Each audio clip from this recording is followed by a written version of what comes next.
কাল ছিল শ্রাবণ মাসের প্রথম সোমবার, তাই সাধারণ দিনের থেকে অনেক বিজি লেগেছে। সকালবেলা যোগা ক্লাস থেকে এসেই চানটা সেরে নিয়েছিলাম। মানুকে টিউশন ছেড়ে এসে দীপকের লাঞ্চ প্যাক করছিলাম।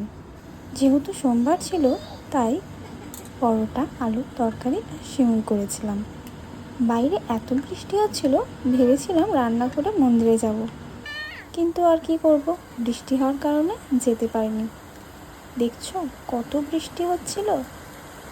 সব কাজ সেরে মানুকে আনতে গেছিলাম। মানুকে আনার পথে একটু ফুল নিয়ে নিয়েছিলাম, ঘরেই পুজো দিয়ে দেবো ভাবলাম। কেন আর কি করব, মন্দিরে এত ভিড় ছিল আর বৃষ্টির ওপরে হচ্ছিল না যাওয়া, তাই ঘরেই পুজোটা সেরে নিয়েছিলাম। যেহেতু আমার বাচ্চারা পরোটা ভালো খায় না, তাই আমি লাপসির খিচুড়ি বানিয়েছিলাম ওদের জন্য। বিকেলে মার্কেটে গেছিলাম সবজি কেনার জন্য।